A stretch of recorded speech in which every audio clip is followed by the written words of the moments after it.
Hello दोस्तों, मैं आपका दोस्त चारुदत्ता आप सभी का स्वागत करता हूँ अपने इस यूट्यूब चैनल में जिसका नाम है चारुदत्ता यूट्यूब चैनल। दोस्तों, आज हम इस वीडियो में पीपीएफ के बारे में जानकारी लेंगे। PPF means production part and approval process. PPF एक कोर टूल्स है क्वालिटी मैनेजमेंट सिस्टम का। क्वालिटी मैनेजमेंट सिस्टम के टोटल 5 कोर टूल्स है, उसमें से पीपीएफ एक कोर टूल्स है। चलो दोस्तों, आज हम इस वीडियो के बारे में देखेंगे। बट आप अगर हमारे चैनल पर नए हैं तो हमारे चैनल को लाइक, शेयर और सब्सक्राइब करना ना भूलिए, ताकि आने वाली इसी तरह से टेक्निकल वीडियोस का आपको लाभ मिल सके। तो चलिए दोस्तों, शुरू करते हैं आज का वीडियो। दोस्तों, क्वालिटी मैनेजमेंट सिस्टम QMS के 5 कोर टूल्स हैं। वो 5 कोर टूल्स इस तरह से है।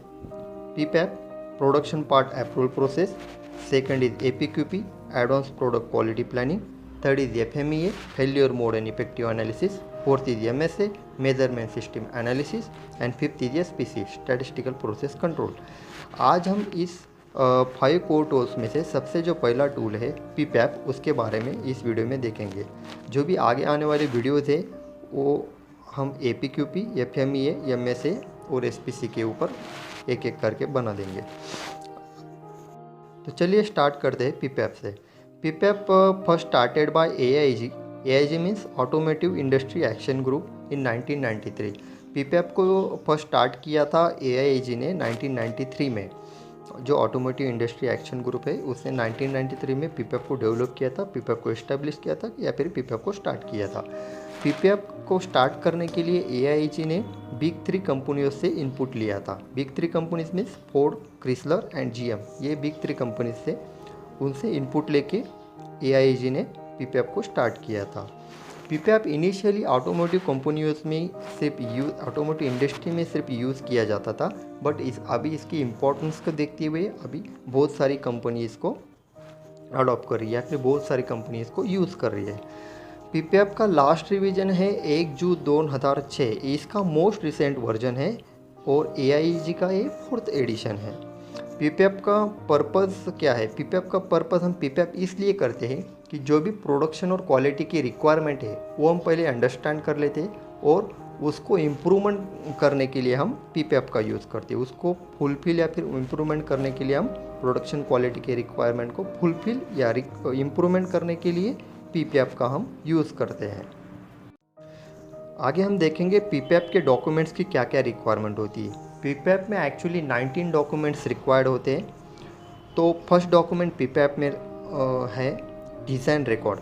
डिज़ाइन मीन्स रिकॉर्ड मीन्स किसी भी चीज़ का अगर आप किसी भी प्रोडक्ट का आप मैन्युफैक्चरिंग कर रहे हैं तो उसको पहले हम डिज़ाइन करते हैं। तो उसका डिज़ाइन, जो भी प्रोडक्ट है उसका डिज़ाइन का रिकॉर्ड हम मेंटेन करते हैं इसमें।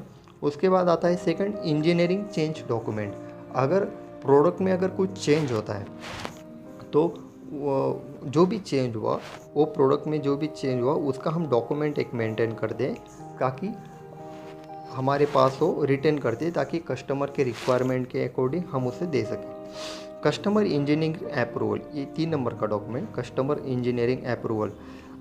हम कस्टमर से जो भी प्रोडक्ट है उसके बारे में हम अप्रूवल लेते हैं और उसका जो भी डॉक्यूमेंट है वो हमारे यहाँ पे जो भी सप्लायर है वो उसके यहाँ पे मेंटेन करता है, रिटेन करता है। डिज़ाइन FMEA ये भी 5 कोर टूल्स में से ही एक है।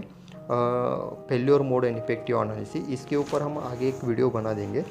इसमें 2 टाइप हैं, डिज़ाइन FMEA एक आता है, दूसरा प्रोसेस FMEA आता है। डिज़ाइन FMEA डिज़ाइन जब हम प्रोडक्ट का करते हैं उस टाइम में हम उस डिज़ाइन का जो भी प्रोडक्ट का डिज़ाइन है उसका FMEA करते, उस टाइम में हमको FMEA करना पड़ता है। प्रोसेस फ्लो डायग्राम, जो भी हमारा प्रोडक्शन का स्टेप्स है, जो भी हम प्रोडक्शन कर रहे हैं उस मैन्युफैक्चरिंग के जो भी प्रोडक्ट्स का जो भी स्टेप्स है वो स्टेप हमारा प्रोसेस फ्लो डायग्राम के अकॉर्डिंग वर्क होता है। उसका स्टेप्स हमारा प्रोसेस फ्लो डायग्राम में दिया हुआ होता है। प्रोसेस FMEA में जो भी हमारा FMEA, जैसे हमने बताया कि failure mode and effective analysis, उसका जैसी भी डिज़ाइन का FMEA होता है उस अकॉर्डिंग प्रोसेस में भी प्रोसेस का FMEA होता है। उसके बाद आता है कंट्रोल प्लान। कंट्रोल प्लान में 3 टाइप्स के कंट्रोल प्लान होते हैं, prototype, pre launch and production. ये अलग अलग लेवल पे एक कंट्रोल प्लान रेडी होते हैं। ये कस्टमर के रिक्वायरमेंट के हिसाब से ये दिए जाते हैं। उसके बाद 8 नंबर का डॉक्यूमेंट आता है MSA, मेजरमेंट सिस्टम एनालिसिस। ये भी एक 5 कोर टूल्स में से ही एक है। इसमें भी हम आगे एक वीडियो बनाएंगे सेपरेट, इसमें इन डिटेल इसमें हम जानेंगे। इसमें हम देखते हैं, इसमें गेज RNR स्टडी करना होता है, बायस, लिनियरिटी, स्टेबिलिटी, ये सब इसमें स्टडी करना पड़ता है और इसके रिकॉर्ड भी हमें सबमिट करने पड़ते हैं। 9 नंबर का आता है डायमेंशनल रिजल्ट रिक्वायरमेंट्स। जो भी डायमेंशन है प्रोडक्ट के, उसके जो भी रिजल्ट आ रहे हैं उसका रिक्वायरमेंट हमें PPAP में होता है। Material test performance record. Material test performance record में 2 टाइप का मटेरियल आता है, एक तो केमिकल या फिर फिजिकल, दोनों का हम टेस्ट का जो भी रिजल्ट है वो हम सबमिट करते हैं PPAP में। Initial process capability study. Initial process capability study, ये जो 11 नंबर का डॉक्यूमेंट है, ये काफ़ी बड़ा टॉपिक है। इसके ऊपर भी एक वीडियो में आगे जाके बनाऊंगा ताकि आपको इन डिटेल में इसका जानकारी मिल सके। इनिशियल प्रोसेस कैपेबिलिटी स्टडी में जैसे PPP के स्टडी जो भी आपने सुना होगा, उसका हम स्टडी इसमें करते हैं। इसमें कुछ प्रोसेस है, हम 1 बाय 1 नीचे देखेंगे। ये process capability index value is greater than 1.67 and is equal to process approve. अगर आपका प्रोसेस कैपेबिलिटी इंडेक्स वैल्यू 1.67 से अबव है तो आपका प्रोसेस अप्रूव है। But if your index value is greater than 1.33 and less than 1.67, then your process is currently acceptable but may be require some improvements। अगर आपका index value 1.33 से बड़ा है और 1.67 से कम है तो आपका जो भी प्रोसेस है वो करंटली एक्सेप्टेबल है, बट इसमें कुछ इम्प्रूवमेंट्स की, कुछ चेंजेस की ज़रूरत है। इंडेक्स वैल्यू अगर आपका 1.33 से कम है तो आपका process does not currently meet the acceptance criteria. जो भी प्रोडक्ट का एक्सेप्टेंस क्राइटेरिया है वो इसमें मीट होता नहीं है। तो अगर आपका इंडेक्स वैल्यू 1.33 से भी कम है तो आपके जो भी एक्सेप्टेंस क्राइटेरिया है प्रोडक्ट का वो इसमें मैच या फिर मीट होता नहीं है। हम 4th वाला देखेंगे, unstable process and process with one side specification. इसमें हमें कस्टमर के साथ डिस्कस करना पड़ता है क्योंकि ये अनस्टेबल प्रोसेस है। ये प्रोसेस में अगर वन साइड स्पेसिफिकेशन दिखा रहा है, स्पेसिफिकेशन अगर मीट नहीं हो रहा है तो हमें कस्टमर से बात करना पड़ता है कि आगे क्या करना है, आगे की क्या प्रोसेस है, ये आगे लेके जाना है, इसको इधर स्टॉप करना है या इसमें कुछ चेंजेस करना है। नेक्स्ट 12 नंबर का डॉक्यूमेंट है क्वालिफाइड लैबोरेटरी डॉक्यूमेंटेशन। अगर हमारे इन हाउस में अगर लैबोरेटरी है तो हम इन हाउस में जो भी है प्रोडक्ट चेक कर सकते हैं। अगर आउटसाइड में अगर लैब है तो आउटसाइड के लैब में भी हम प्रोडक्ट चेक कर सकते हैं, but your lab should be accredited, ये मान्यता प्राप्त लैब होनी चाहिए। उसके बाद 13 नंबर का डॉक्यूमेंट आता है अपीयरेंस अप्रूवल रिपोर्ट। आपके नेकेड आई से, जो खुली आंखों से जो भी कुछ दिख रहा है, जो भी मतलब जो भी फिजिकल पार्ट्स है, आउटर पार्ट्स है प्रोडक्ट के, इसका कलर हो गया, टेक्सचर हो गया, ये सब चीज़ें आप आपके नेकेड आई से, खुली आंखों से देख सकते हो। तो इसका अपीयरेंस अप्रूवल एक रिपोर्ट आता है, वो भी आपको रिटेन करना है या फिर PPAP में ये सबमिट करना है। नेक्स्ट 14 नंबर डॉक्यूमेंट है सैम्पल प्रोडक्ट। किसी भी जब भी आप प्रोडक्ट मैन्युफैक्चर करते हो उसका कुछ सैम्पल्स आप प्रोडक्ट बनाते हैं, तो सैम्पल प्रोडक्ट भी आपको इसमें मेंटेन करना पड़ता है। उसके बाद आता है मास्टर सैम्पल। मास्टर सैम्पल में जब भी हम मास प्रोडक्शन के पहले जो भी हम सैम्पल प्रोडक्ट बनाते हैं उसमें से एक मास्टर सैम्पल हम लेते हैं और वो मास्टर सैम्पल हम कस्टमर का उस पर अप्रूवल लेते हैं। कस्टमर का अप्रूवल आने के बाद अगर अप्रूवल आता है उसके ऊपर तो हम वही सैंपल कंटिन्यू मास प्रोडक्शन के लिए करते हैं।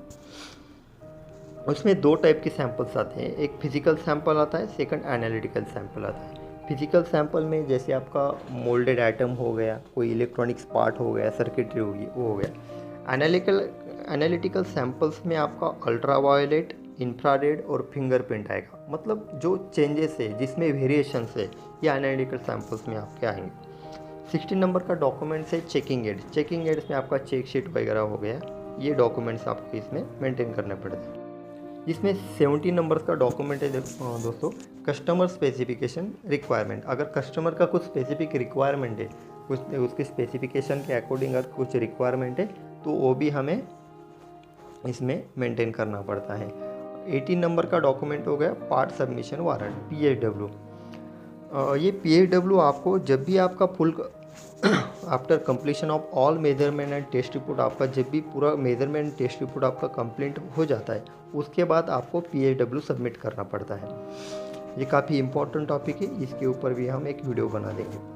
19 जो भी लास्ट डॉक्यूमेंट है 19 नंबर का, वो बल्क मटेरियल चेक लिस्ट है। अगर आप कुछ बल्क मटेरियल अगर आपके कस्टमर को सप्लाई कर रहे हो तो उस केस में आपको बल्क मटेरियल चेक शीट भी उसके मटेरियल के साथ सबमिट करना पड़ता है। दोस्तों पीपीएफ के जो भी डॉक्यूमेंट्स है वो 5 लेवल्स में डिवाइड होते हैं। जो भी 19 डॉक्यूमेंट्स है वो सभी वो 5 लेवल्स में, पीपीएफ की 5 लेवल्स होती है, वो 5 लेवल्स में डिवाइड होती है। पीपीएफ का जो फर्स्ट लेवल है उसमें production warrant and appearance appeal report, ये दो जो भी डॉक्यूमेंट्स है ये इसमें फर्स्ट लेवल में आते हैं। सेकेंड लेवल में प्रोडक्शन वारंट है, प्रोडक्ट सैंपल है एंड डायमेंशन रिजल्ट, ये तीनों चीज़ें सेकेंड लेवल में आपको सबमिट करनी पड़ती है। थर्ड लेवल में production warrant, product sample and complete supporting data, ये काफ़ी इंपॉर्टेंट है थर्ड लेवल। इसमें आपके सभी डॉक्यूमेंट्स कवर हो जाते हैं, क्योंकि प्रोडक्शन वारंट हो गया, प्रोडक्ट सैंपल हो गया, और सबसे इम्पोर्टेंट कंप्लीट सपोर्टिंग डेटा में जो भी रिक्वायरमेंट्स है कस्टमर के, जितने भी डॉक्यूमेंट्स है वो सब इसमें कंप्लीट सपोर्टिंग डेटा में आ जाते हैं। या फिर पीपीएफ के लिए जो भी रिक्वायरमेंट्स है वो सभी इसमें लेवल थर्ड में कवर हो जाते हैं। लेवल फोर्थ में production warrant, other requirements as defined by the customer, अगर कुछ अदर रिक्वायरमेंट्स है कस्टमर की तो वो भी लेवल 4 में हम कवर कर लेते हैं। लेवल 5 में production warrant, product sample and complete supporting data, ये सेम एज लेवल 3 है, बट इस लेवल 5 में ये होता है कि जो भी आपका कस्टमर होता है वो सप्लायर के मैन्युफैक्चरिंग लोकेशन में जाके उसका एक रिव्यू जो भी है रिव्यू कंडक्ट करता है, तो 5th लेवल में ये चीज़ एक्स्ट्रा करते हैं। अभी हम देखेंगे पीपीएफ की रिक्वायरमेंट क्या क्या है। पीपीएफ की रिक्वायरमेंट तो एक है दोस्तों कि आप कंटिन्यूस 8 आवर्स तक प्रोडक्शन अगर रन कर रहे हो वन शिफ्ट में, अगर आप प्रोडक्शन रन कर रहे हो सैम्पल प्रोडक्ट के लिए, तो वही सैम्पल प्रोडक्ट जो आपने 8 आवर्स में एक शिफ्ट में रन किया है उसमें जो भी आपने टूलिंग यूज़ किया है, जो भी जिग्स यूज़ किया है, जो भी पिक्चर्स यूज़ किया है, जो भी मैन पावर यूज़ किया है, जो भी ट्रेनिंग उनको दी है, वो सभी के सभी आपको मास प्रोडक्शन में यूज़ करने पड़ते हैं। जो भी आप एक शिफ्ट में रन करोगे, जो भी फिर से एक बार एक्सप्लेन कर रहा हूँ, कंटिन्यू अगर 8 आवर या फिर एक शिफ्ट तक अगर आप सैम्पल प्रोडक्ट चलता है पीपीएफ का, उसका अप्रूवल कस्टमर के तरफ से आने के बाद जो भी हम मास प्रोडक्शन स्टार्ट करेंगे उसमें जो भी हमारे टूलिंग से, जो भी जिग से, जो भी फिक्सचर है वो सेम जो भी मैन पावर को जो भी ट्रेनिंग दिया गया है वो सेम मैन पावर हम सेम मास प्रोडक्शन में यूज़ करेंगे। ये पीपीएफ की रिक्वायरमेंट है। अभी कस्टमर पीपीएफ स्टेटस हम देखेंगे। कस्टमर के तरफ से तीन तरह के स्टेटस आते हैं। एक फुल अप्रूवल होता है, दूसरा इंटरिम अप्रूवल होता है और तीसरा रिजेक्टेड होता है। फुल अप्रूवल मतलब आपका पीपीएफ ओके है, आपका कस्टमर के तरफ से फुल अप्रूवल होता है मतलब आपका प्रोडक्ट ओके है। सेकंड इंटरिम अप्रूवल मतलब इसमें कुछ चेंजेस की ज़रूरत है बट ओके है, बट चेंजेस की ज़रूरत है कुछ। और तीसरा आता है रिजेक्ट, मतलब ये टोटली रिजेक्ट है, हमें इसे फिर से बनाना पड़ेगा या फिर इसमें कुछ चेंजेस करने पड़ेंगे। जो भी कस्टमर आपको सजेशन देगा उस अकॉर्डिंग आपको मतलब सप्लायर को करना पड़ता है। अभी इसमें लास्ट वाला जो एक पॉइंट है वो काफ़ी इम्पोर्टेंट है, रिकॉर्ड रिटेंशन। जो भी डॉक्यूमेंट्स है, जो भी रिकॉर्ड्स है वो हमें रिटेन करने पड़ते हैं। कब तक? जब तक आपका प्रोडक्ट वैलिड है, जब तक आपका प्रोडक्ट एक्टिव है इन मार्केट में। सपोज़ आपने जो भी या फिर सप्लायर ने जो भी प्रोडक्ट बनाए वो अगर 20 साल तक मार्केट में एक्टिव है तो आपको +1 ईयर कैलेंडर मतलब 21 ईयर्स तक आपको जो भी डॉक्यूमेंट है वो रिटेन करने पड़ते हैं। तो बहुत सारे कस्टमर्स कहते हैं कि बहुत सारे सप्लायर्स करते हैं कि 21 ईयर्स तक तो पॉसिबल नहीं होगा डॉक्यूमेंट रिटेन करना होगा। तो आप हार्ड कॉपी नहीं बट सॉफ्ट कॉपी भी होगा आपके पास, तो भी आप इसके सॉफ्ट कॉपी को रिटेन कर सकते हैं। तो चलिए दोस्तों, आज का ये टॉपिक हमारा यहीं पे ख़त्म होता है पीपैप का। आगे ऐसे तो दोस्तों ये था आज का पीपैप का वीडियो। आगे आने वाले इसी तरह के टॉपिक के लिए, इसी तरह के वीडियोस के लिए हमारा चैनल लाइक करें, शेयर करें और सब्सक्राइब करें। Thanks for watching.